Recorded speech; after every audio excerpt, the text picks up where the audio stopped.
back. Welcome to the Zen Elephant, where we talk about all things Zen. Today we're going to be talking about depression, the effects that it has on the body, and of course, some herbs that can help with depression. I'm also going to leave some tips towards the end that can help you even further through depression, and what you can also do to lift your spirits. As usual, if you like the content in this video, make sure that you like and subscribe and turn on your notifications so that you will always be notified when new videos are put out for you. So let's talk about depression. Going through depression isn't fun. Many of you have went through it, and even years ago I went through it myself, and I know that it is sometimes a hard thing to confront, but that's why I'm here, to help put some glitter on your day.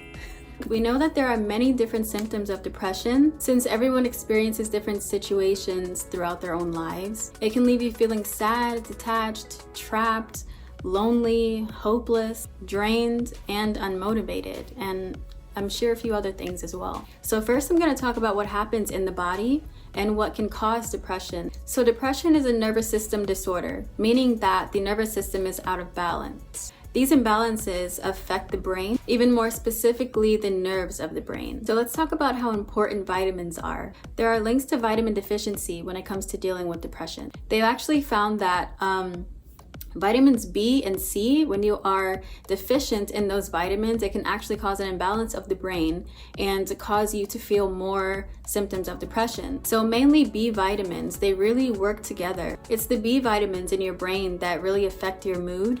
Collectively, these vitamins bring balance to the nervous system. For instance, vitamin B1 is responsible for stimulating the energy of the brain. So when you're depleted in vitamin B1, you can actually feel just very tired and worn out.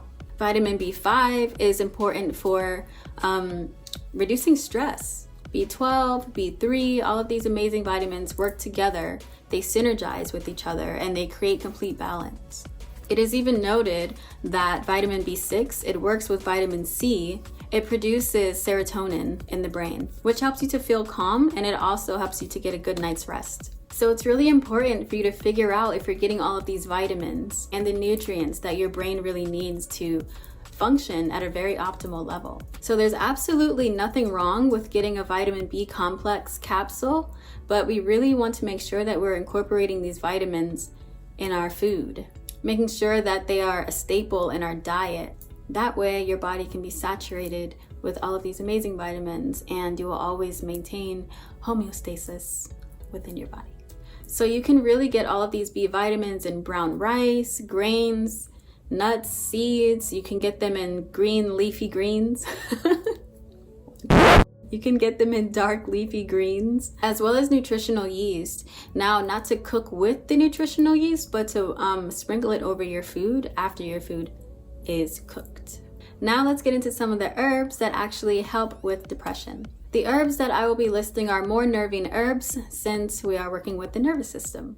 So the first herb is Damiana, and this herb is actually very bittersweet. It smells like chamomile to me, but it does taste pretty good.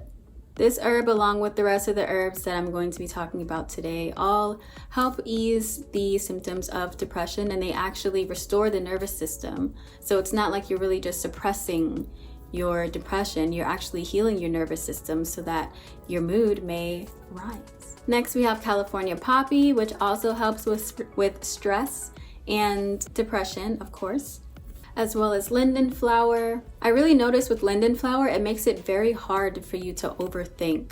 I really like this herb a lot. It has a really light taste to it, and it does smell, again, really sweet, like chamomile. I don't know why they all smell like chamomile to me. We have passion flower, which is a nerve sedative. It just really helps you to relax. And again, it is pretty sweet. We have motherwort.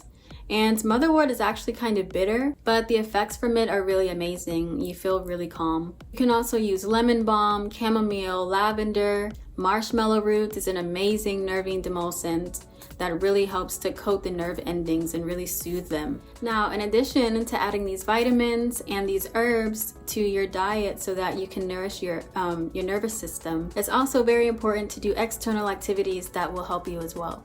Like journaling. Journaling is an amazing way to really filter out your emotions and to really get exactly how you feel on a piece of paper. You can really use journaling to examine your emotions in its entirety. Journaling is the best way to really dig deep and really pull the truth out of yourself as to why you feel a certain way. It could even bring up old things from the past, that situations that you've completely forgot about, and you kind of connect the dots as to whether it be cycles you've been experiencing or whatever the case may be. But it really helps to start to put that puzzle together so you can really help see the entirety of your situation so that you may work through that. Make sure that you find a hobby. Find something that's very stimulating that also brings you peace, whether it be skateboarding or coloring or drawing or learning how to crochet, which is extremely fun, by the way, and it can be very addicting. Whatever activates that creative energy and brings you peace, it's really good to do that. I will always recommend meditation because meditation has helped me in my life in so many ways. And it's also really good for you to just be, to just sit there in silence, no external thoughts, no overthinking, just really learning how to quiet the mind and center yourself and be more present in the present moment. Yoga is also an amazing way to do that exact thing. It's more like a combination of everything, really, because you're stimulating your physical body, you're stimulating your mind, and it's also a very peaceful practice. Practicing self-love is the best advice that I can really give to anyone who is dealing with depression, who is working through depression. You need to know that you are worthy and that you are important and that your voice matters and that you are so loved by so many. And if you feel like you're not, then I love you, okay? You have to treat yourself to the things that make you happy, whether you like flowers. If you always want someone to buy you flowers, buy yourself flowers. You like to go get your nails and your feet done, go ahead and do that. Do whatever it is that really makes you happy. If you feel like throwing yourself a party on a Tuesday afternoon just because, do it. Just do it. Continue to explore and figure out who you really are beyond the materials of life. And I want you to know that it's okay to spend time alone. It's okay to be friends with yourself. You should have that relationship before any other external relationship. Another thing too, and it might be a little weird at first, but make sure when you're waking up in the morning or when you're just going throughout the day and you just happen to pass a mirror, look at the mirror and tell yourself that you love yourself. And it doesn't matter if you believe it in that moment or not.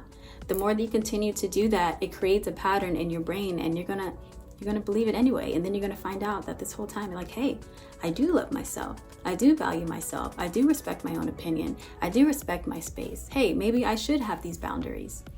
It all starts with that. It all starts with loving yourself. It's always very important to speak life into yourself. And it's really good to keep in mind that the way that you speak to yourself is the way that everyone will perceive you.